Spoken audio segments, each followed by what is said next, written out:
دلته مولوي نورالدین اغا صاحب یو ویډیو کړې ده او په هغه ویډیو کې اوس بیا مباحثه روانه ده. ده دا خبره کړې ده چې دا مردگان باید زر وسپارل شي.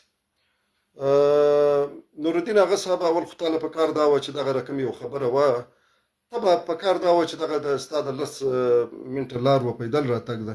ته راغلی وې دلې د مشت څه کښېنستلی وې، دلې نور مفتیان هم دي، د درځن څه زیات مفتیان راغلي دي. د دوی څه موږ تاسې مجلس کړی و. اول خو ته مفتي یې نه، چې مفتي یې نه بیا باید فتوا ورنه کړې. او بله خبره دا ده تا دا صرف د دې دپاره کوله چې دغه یو نوی ایشو جوړه شي، یا خو به حکومت ته خوا درته ویلی شي. ولې د حکومت ډېر دلالان دا ټیم لګیا دي، دا اولې ورځ څه لګیا دي، دا خلکو ته پیسې ورکړه، مختلف مراتب مختلف دغه خبرې کوي. یا خو به حکومت ته خوا چا درته ویلي چې دغه رقم خبره وکړه، او یا بیا ته صرف د دې دپاره کوې چې ته ټیک ټاکر یې او دغه ټیک ټاک ویوز او لایکس زیاتولو دپاره ته دا خبره کړې ده. مولوي نورالدین اغا صاحب تا دا پوښتنه کړې ده په دغه چې کوم دغه اهل خانه دي یا دا کوم د دې لوایکین دي، په دې باندې کوم حالت تېرېږي دا ټیم. هغه یوه شپه چې موږ په هسپتال کې بیا د هسپتال رالو سار بیا چې رالو بیا د دې چې کوم حالت و اوس چې کوم حالت دی، دغه نسیم کاکړ دی په دې باندې زه قسم اخلم چې پرون تقریبا 4 بجې شاوخوا وې چې دی دغه طبیعت یې خراب و. بیا دغه هغه یو ډاکټر و، هلته یو ډاکټر و، هغه ډریپ راولی ولیدلې په زه په روډ دل لګوم، په دا روډ یې ډریپ ور ولګوی، د دا سړي طبیعت خراب و.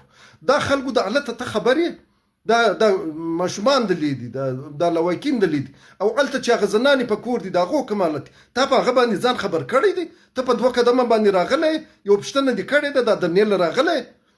دغه مسلماني ده ستا ده چې یو تاریخ روان دی، په دا ته خبرې د ګرده دا شهیدان مړه نه دي، دا ژوندي دي، دا ستا رقم د مړه خلکو، هغه خلک چې دا ټیم په کورو کې ناست دي، او هغه خلک چې دا ټیم دلالي کوي د حکومت ته، هغه مړه دي. دا ژوندي دي، د ژوندۍ دپاره د یو تاریخ شروع کړی دي، د ګرده پښتنو لیډران یې یو ځای کړه، دا هغه ژوندي دي.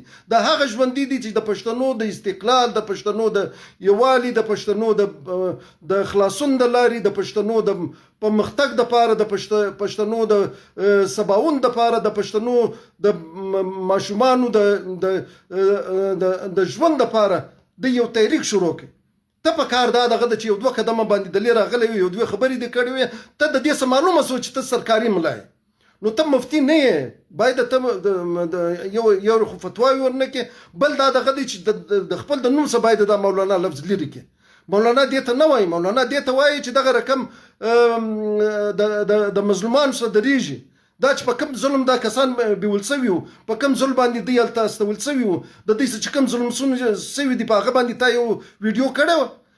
دا چې په کوم د شهیدانو چې کوم تذلیل وسو، دا ویډیو وسوه، دا چې په کوم طریقه باندې راوړل سو، دغه خپل وارثانو ته دغه لاشونه نه ور راولی کېدل، دا شهیدان نه ور راولی کېدل، په ګرده ویډیو په ګرده دغه کې ټیک ټاک کې دغه و. تا کې یو څه مسلماني یو څه پښتونوالی وه، د هسپتاله پورې رالی. دغه چې کوم د هفته کېږي دلې پراته دي، دغه دنیا راټوله سوې ده، د مختلف ښارو څخه دغه خلک راځي، په چا کې یو څه لږ احساس ده، په تا کې څه احساس ده چې راسې په 2 قدمه باندې د دوی څه دا غمیزه کې شرکت وکړې. دې ته دا مه کوم مفتي صاحب، دومره مې زړه درڅه زیر سوی دی، زما دا حال دی چې زه یې نسم برداشتولی. دغه لوایکینې به څه حالي؟ دا ولې ورځې څه مفتي صاحب دغه دلالان لګیا دي چې دغه خلک دې ته مجبوره کوي چې دغه بوځي دا خلک شهیدان کوي. دا د حکومت دغه سرپرست په حکومت باندې او د په دلالانو باندې چې شاوخوا ګرځي، دا داسې دی یو ډېر غټ بوج دی دغه شهیدان چې دلې پراته دي، او دوی د اسلام آباد پورې ته ګرده پاکستان ته ګرده دنیا پورې دا خبره ورسېدله.